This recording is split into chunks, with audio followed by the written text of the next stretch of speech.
295장 사순절 3일째 새벽입니다. 찬송 295장 같이 드리겠습니다.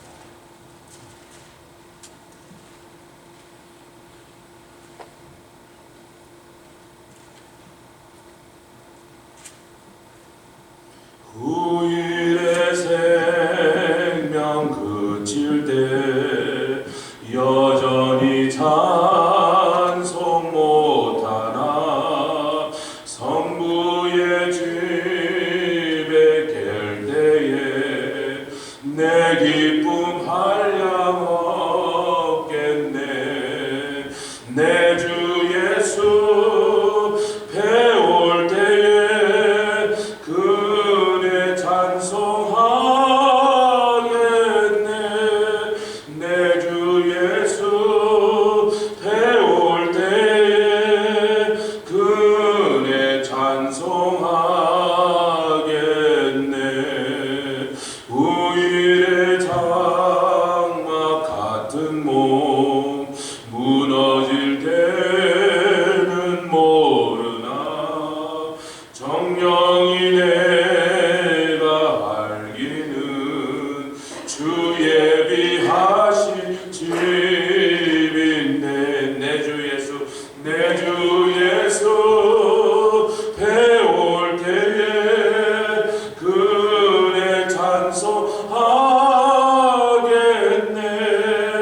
내 주 예수 배울 때에 그네 찬송하겠네. 우일의 석양 가까워 서산의 해가 질 때에 주께서 쉬라 하실 때 영원한 한시 얻겠네. 내 주 예수 내 주 예수 배울 때에 그네 찬송하겠네. 내 주 예수 배울 때에 그네 찬송하겠네. 295 그날을 늘 기다리고 내 등불 밝게 켰다가 주께서 문을 여실 때 이 영혼 들어가겠네. 내 주 예수 내 주 예수 배울 때에 그네 찬송하겠네. 내 주 예수 할렐루야 배울 때에 그네 찬송하겠네. 아멘. 주님 감사합니다. 이 세상 험난하고 또 참으로 길고 긴 여정에 우리가 나섰으나 예수를 만난 이후로 한 번도 뒤돌아보지 않게 하시고 주님 손 붙잡고 따라오게 하여 주시니 감사합니다.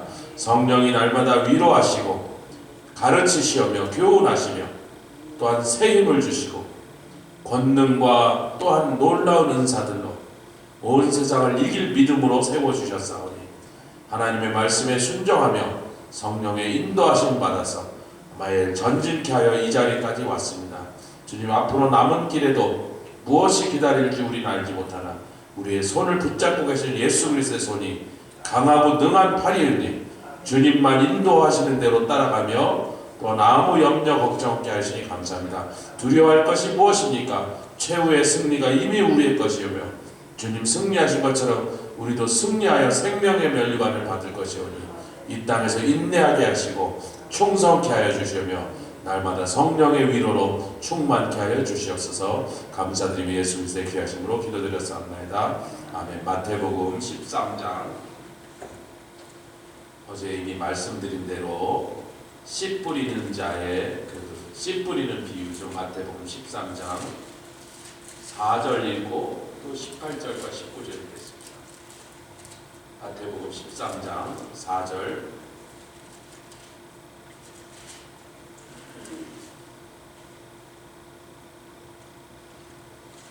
우리가 잘 아시는 비유의 내용이라 전체를 읽지 않고 마태복음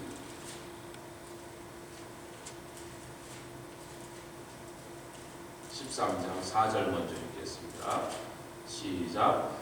뿌릴새 더러는 길가에 떨어짐에 새들이 와서 먹어버렸고.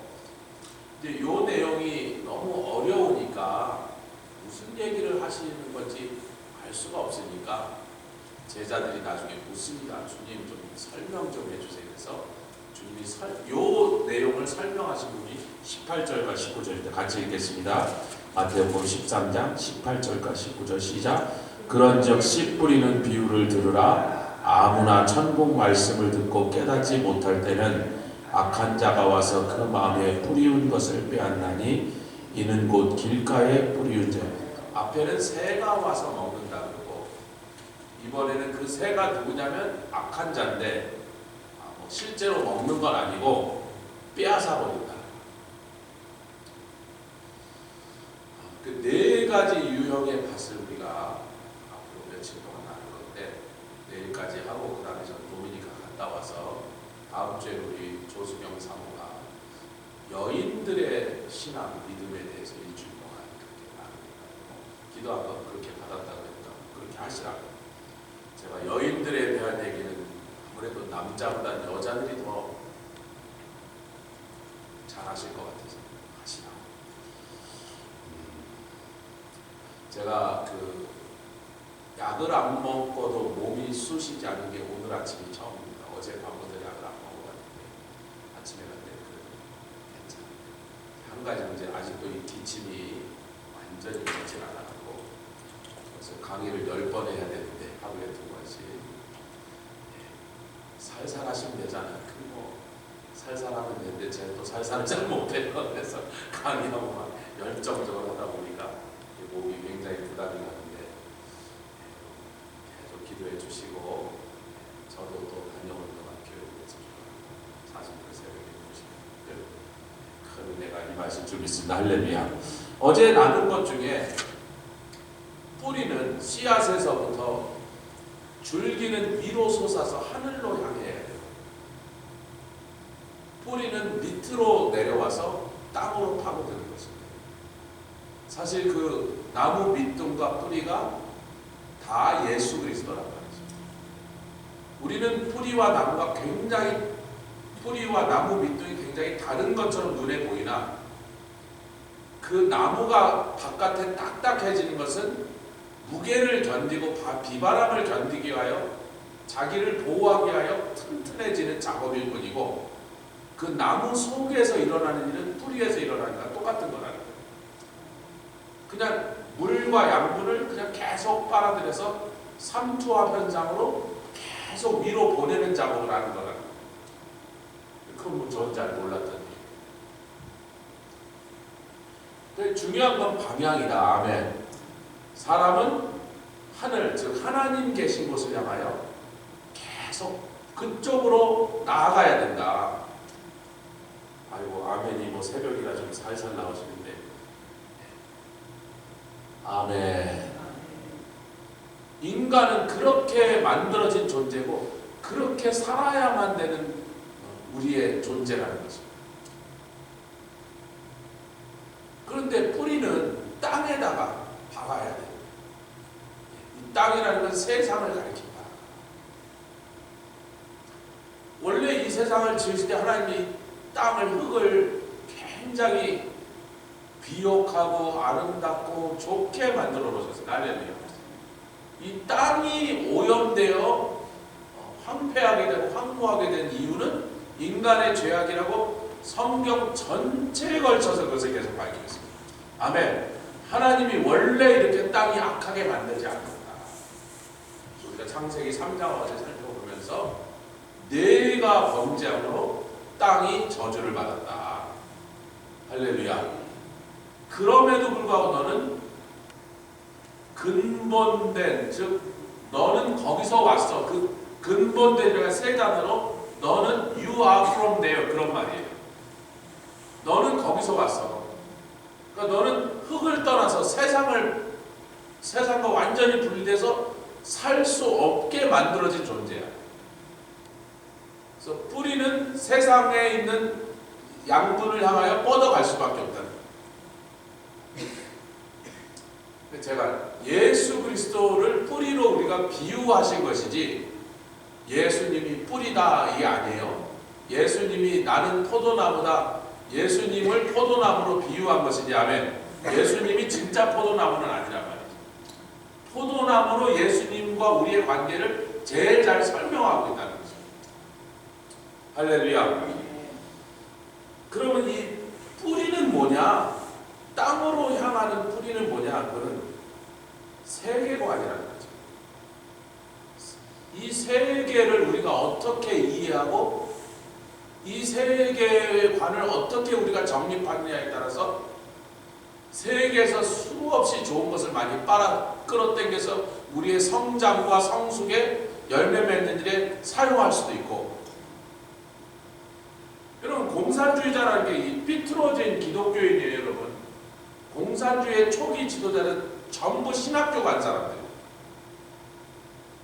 근데 이자들이요 산업혁명이 일어나면서 옛날에는 그냥 태어날 때부터 귀족이야. 태어날 때부터 그 사람은 귀족이니까 귀족이 뭐 날마다 양고기 뜯어먹고 자기네들 바치는 것으로 잘 먹고 잘 사는 것에 대해서 불만이 없어서 왜 신분이 다르다. 우리는 노예고 우리는 천민이고 저 사람들은 귀족이니 왕족이니 저렇게 비단옷 입고 다녀야지 그랬는데 1000년, 2000년, 3000년 동안 인류는 그냥 그런가 보다 그랬어요. 뭐 신분이 높은 분들은 저렇게 사는 거고 우리같이 천한 것들은 이렇게 사는 거지. 그렇게 살았단 말이에요.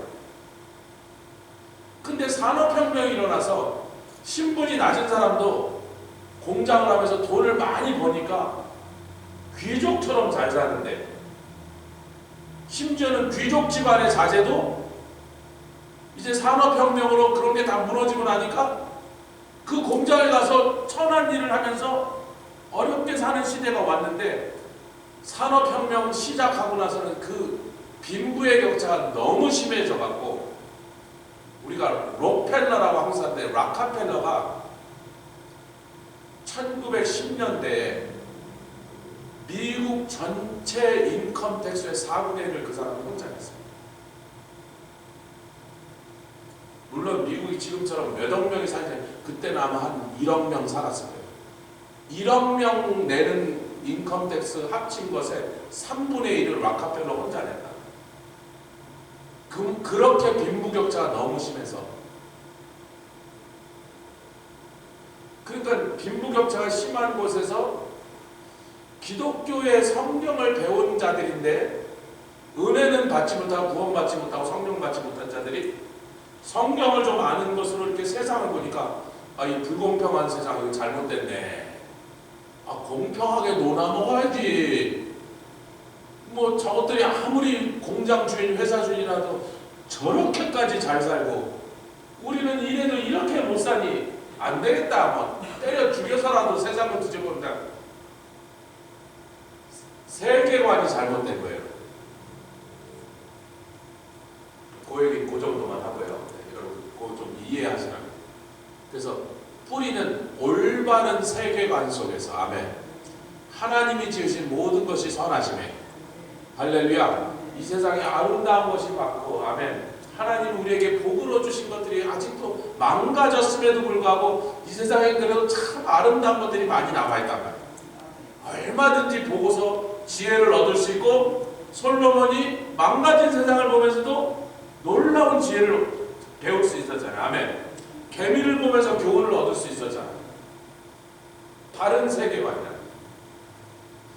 그러면 하늘을 향하여 뻗어가는 그 위로 계속 올라가는 그 나무 기둥은 같이 하시다. 가치관.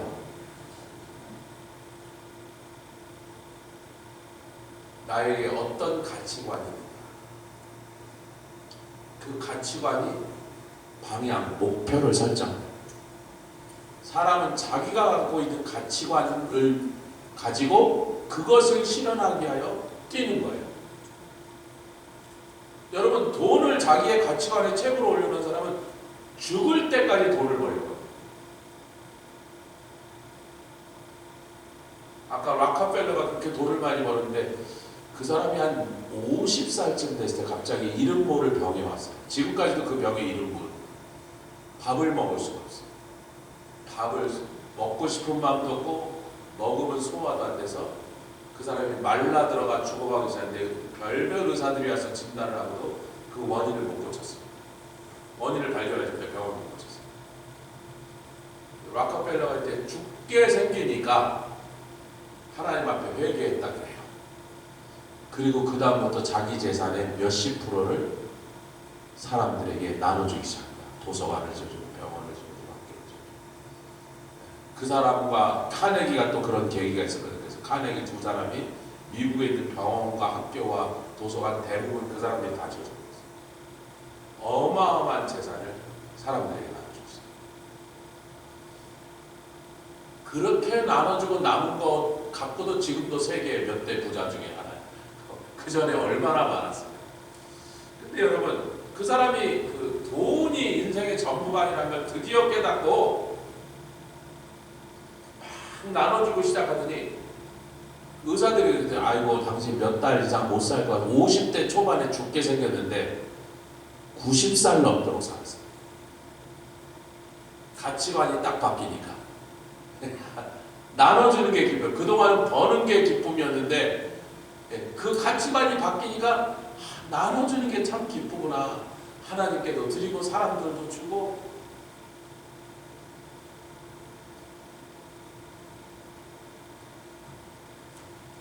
여러분, 하나님의 말씀을 들을 때 세계관이 바뀌고 가치관이 바뀌어요. 하나님의 말씀을 듣기 전에는요, 세상 사람들이 늘 생각하는 왜곡된 가치관을 돈이 최고지, 뭐니 해도 뭐니요, 돈 없으면 사람들이 무시하잖아, 돈 없으면 불행하잖아, 다 거짓말이에요. 근데 너무나 많은 사람이 다 똑같이 그렇게 말하니까 돈 있으면 행복하다고 하도 사람들이 그러니까 그것을 검증해보지 않고 진짜 그러다고 믿어버린 거예요. 그래서 부모가 잘해야 됩니다. 저희 어머니가 얼마나 어려우셨는지 제가 나중에 생각해보니까 매일 밤 속옷을 입고 계셨어요. 속옷을 새로 살 돈이 없는 거예요. 목사 사모인데. 그래도요, 아버님 속옷은 겉옷도 마찬가지고 늘 제일 좋은 옷을 사드리고, 딸들은 그래도 딸들이라고 속옷도 좀 가끔 사주고, 아들인 저희들은 그냥 기어주시고, 그래도 저희 것도 그래도 뭐 한 2, 3년에 한 번씩 사주신 것 같은데, 당신 건 10년이고 20년이고 안 사셨나 봐요. 맨날 속옷을 입는데 주로 어머님 당신 거예요.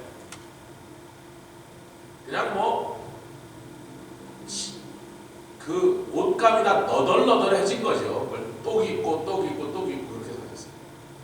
근데 밥상에 앉으면 그래요.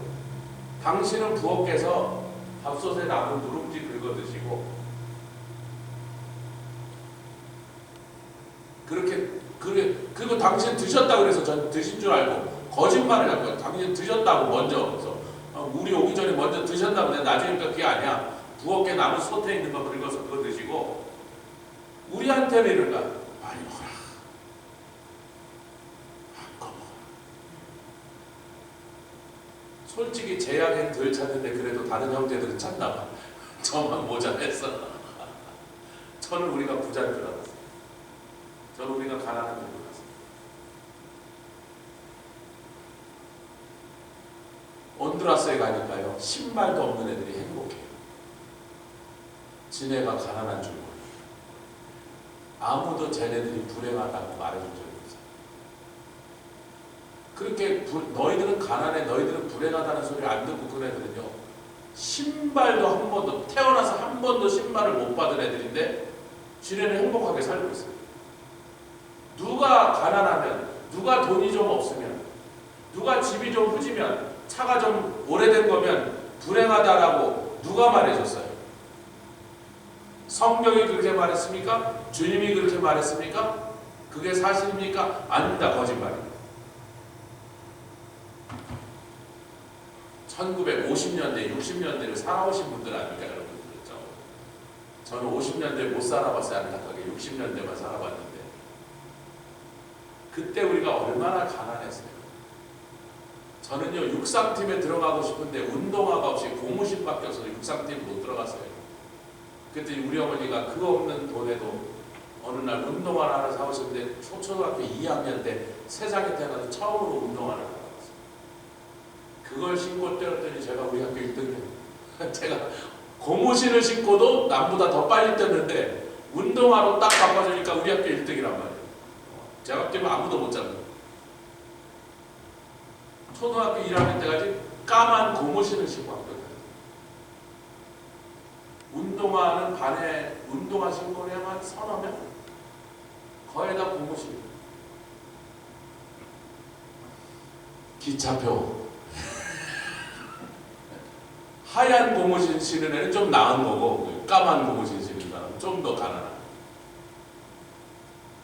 운동화 신고 온 애는 부자고. 저 육상팀 들어가라고 어머니가 그 어려운 삶에 운동화를 사오셨어요.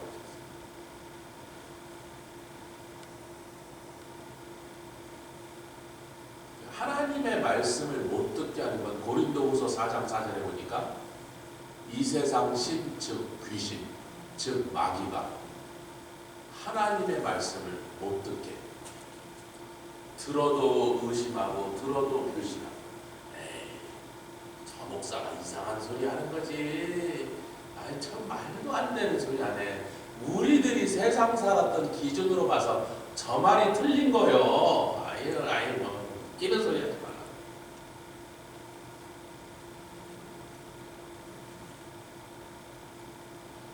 복 있는 사람은요 하나님의 말씀을 들을 때 내가 여태까지 살아왔던 방식과 내가 믿었던 붙잡았던 것들과 반대의 말씀을 드려도 야 정말 저런가 보다 아멘부터 하고 할렐루야 내가 평생 붙잡아왔던 그 가치관 세계관을 버리는 사람이 복 있는 사람.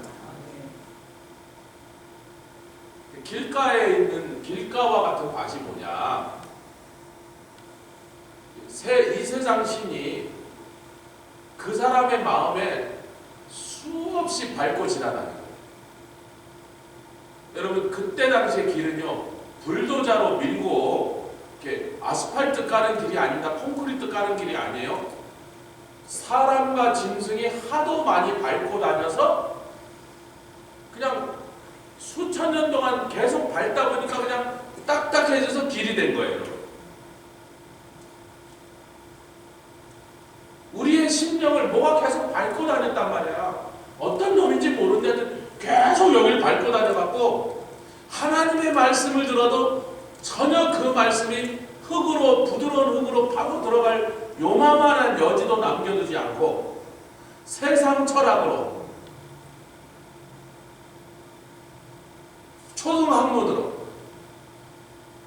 마귀가 가르쳐준 거짓말로 여기가 완전히 다져져 갖고 하나님의 말씀이 전혀 하나도 그 흙 속으로 들어가서 열매 맺을 가능성조차 남아있지 않는 상태.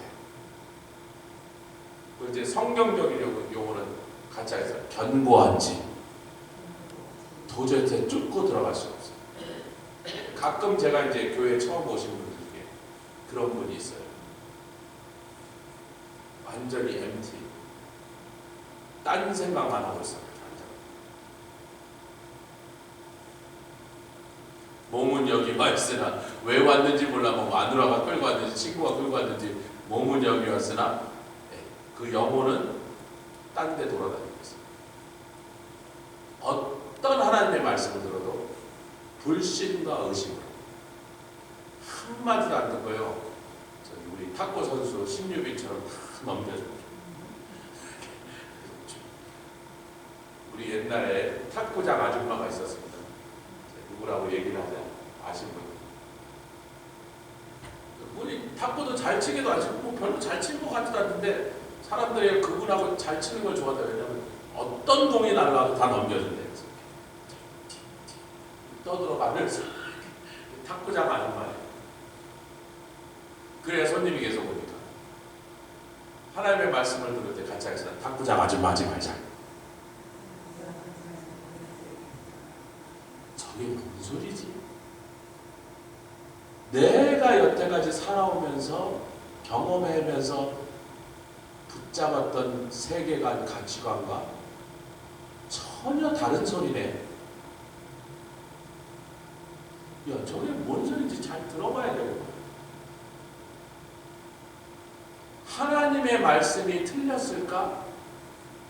나의 관념이 틀렸을까? 저분이 지금 저 설교자가 자기 경험을 얘기하는 게 아니고 자기의 이론을 지금 떠드는 게 아니라 저 설교자가 하나님의 말씀을 지금 우리에게 전파하고 있는데 저 하나님의 말씀이 틀렸을까? 왜냐하면 그 말씀과 내가 붙잡아왔던 게 충돌한단 말이에요. 지금 서로 이게 안 맞아. 너무 달라. 많은 경우 정반대일 때 저 말씀이 틀렸을까? 내 관념이 틀렸을까? 그렇다면 내가 아무리 여태까지 50년 동안 80년 동안 이것이 진리라고 이것이 틀림없는 사실이라고 믿어왔던 그것이라 할지라도 하나님의 말씀이 그것이 아닌 다른 것이 맞다고 말씀하시면 이것을 한번 의심할 필요가 있다.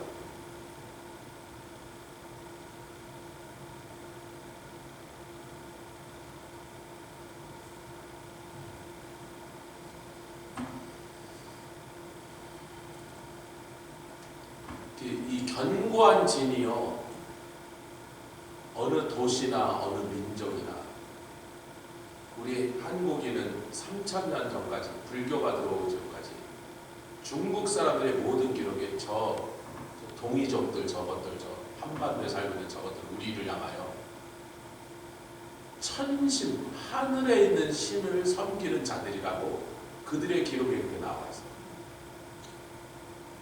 강화도에 가면 단군을 섬기는 그 제단이 있는데 그 단군 섬기는 제단이 불교식이요, 유교식이요, 도교식이요, 무당식이요. 한반도에 불교가 들어온 지 2000년이 넘었는데 유교가 들어오고 그 다음에 도교가 들어와서 그런데 그 어떤 것도 아닌 하늘의 신에다 제사하는 것입니다. 고조선 단군 시대 고구려도 초기에 백제 초기에 하늘의 신에다 제사를 드린다.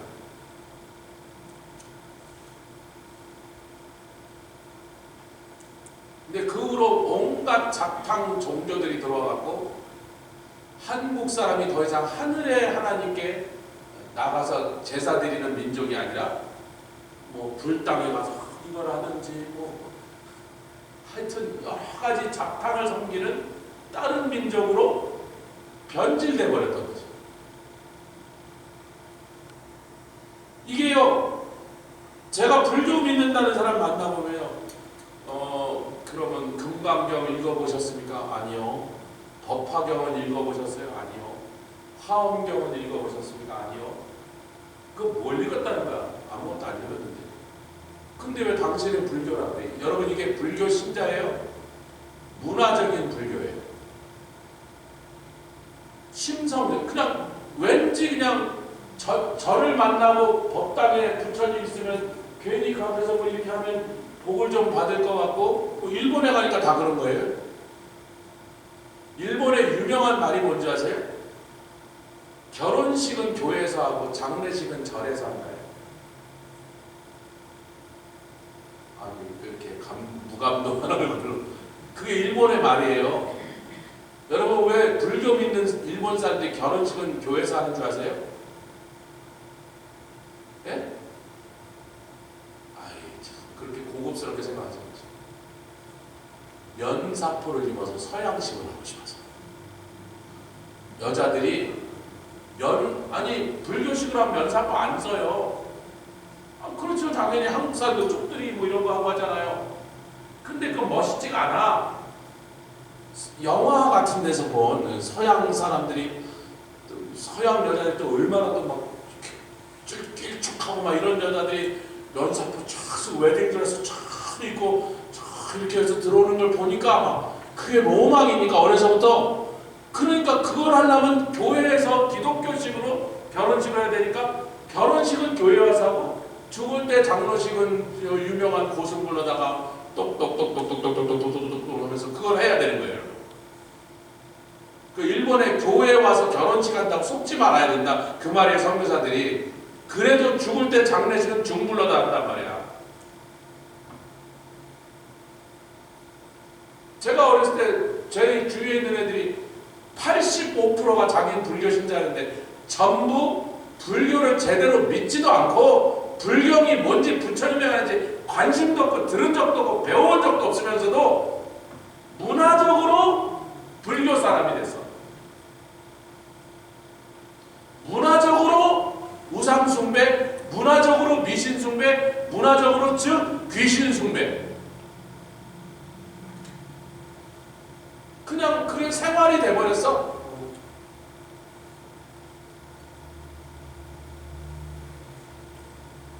뭐 사업 시작하면 가게 내면 시장에 요만한 구멍가게를 내더라도 돼지 잡아놓고 돼지 대가리 놓고 고사 지내고 고사떡 돌려야 돼.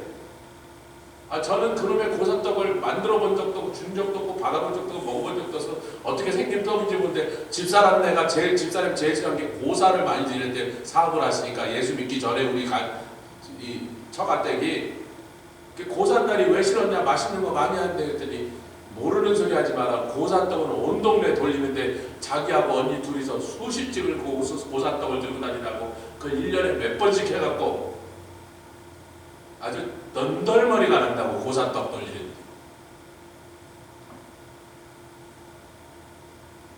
진짜로 믿어서 돼지 대가리 올려놓고 절하면 진짜로 복이 온다고 생각해서 그게 아니면 그게 문화적으로 그냥 다 그렇게 하니까.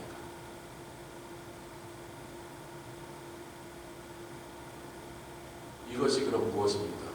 우상숭배, 귀신들의 가르침을. 그거는 차라리 믿고 하나님의 말씀을 거부하는 게 결국은 주권, 누가 하늘의 주인이신가, 누가 참 하나님인가 하는 그 싸움이에요. 우리가 하나님이 정말 이 세상을 창조하시고 나를 지으시고 온 세상을 통치하시고 복 주시는 하나님이란 걸 요만큼이라도 믿는, 그 말을요 100분의 1이라도 믿는다면요, 그분이 하시는 말씀에 귀를 빌려드려야 돼요. 이해가 안 가도, 동의가 잘 안 돼도 내가 여태까지 붙잡고 살았던 거는 너무 다른 얘기를 하신 것 같으니까 자꾸 이렇게 거부감이 나와도 그래도 경청해야 돼요. 왜? 그 하나님이 하시는 말씀. 우리가 하나님 말씀 하나만 더 읽고, 우리가 사순절 때 너무 설교가 길지 않아야 되니까, 너무 길게 하면 아무리 좋은 말씀 내일 또 하면 되니까 22장 29절 40일이나 있는데 다 할 수 있겠죠. 22장 29절 여기 보면 사두개인들이 예수님을 시험하려고, 첫째 아들이 죽었는데 그래서 그 첫째 아들의 부인이 둘째 아들에게 시집갔습니다. 그게 이스라엘의 전통이거든요. 근데 둘째 아들도 죽고, 그래서 또 셋째, 근데 셋째도 죽고 해서 7형제가 있었는데 7째까지 다 결혼하고 나중에 여자도 죽었는데, 부활할 때, 왜 사두개인은 부활을 안 믿으니까 예수님 부활을 믿는 분이고 가르치니까 예수님을 걸고 넘어지려고 이런 아주 교활한 질문을 예수님 함정에 빠뜨리려고. 그러니까 부활할 때 7형제 중에 어느 아들의 부인이 돼야 되겠느냐고, 이 부인이 7 남자하고 다 같이 살았는데 누구 부인이냐고 이런 거야. 그랬더니 그때 대답하신 말씀인데 요 한 절만 읽겠습니다. 시작. 예수께서 대답하여 가라사대 너희가 성경도 알지 못하고 하나님의 능력도 알지 못하는 거다. 그랬더니 오해하도다. 여러분 이 말씀을 잠깐만 생각해. 성경을 모르면 네가 성경을 모르니 하나님의 능력을 알 길이 없는 거야. 죽을 때까지 참 하나님의 능력은 한 번도 경험해 보지.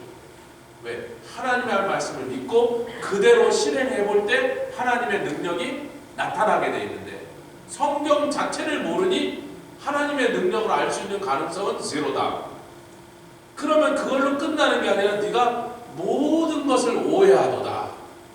여러분 여기서 오해하다는 말은요, 엉뚱한 데로 멀리 벗어나 떠나버리다 그런 뜻입니다.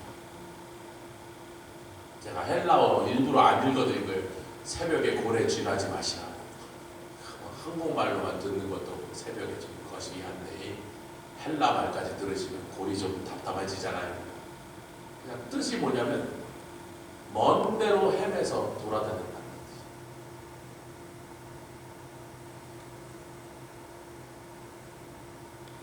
뜻이에요. 어디서부터 출발? 성경을 몰라.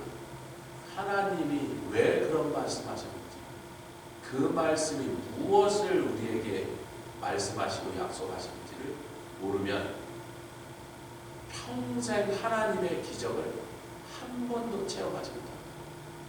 그러니 그 사람에게 남은 유일한 옵션은 엉뚱한 거 붙잡고 사는 수밖에 없어요. 거짓말에 속아 사는 수밖에 없어요. 진짜 하나님이 주시려고 우리에게 주려는 풍성하고 복되고 할렐루야 아름답고 영광스러운 삶을 한 번도 제대로 체험할 길이 없어요. 너무 멀리 헤매고 돌아와요. 하나님의 말씀을 듣는 자, 그 말씀을 들을 때 내가 여태까지 오해하였나보다, 내가 잘못하였나보다, 내 것을 버리고 그 말씀 앞에 나아가 그 말씀을 붙잡을 때 하나님의 놀라운 기적들이 저와 여러분 삶에서 넘치도록 있을 줄 믿습니다. 함께 기도하며 나아가겠습니다. 주님 감사합니다. 올라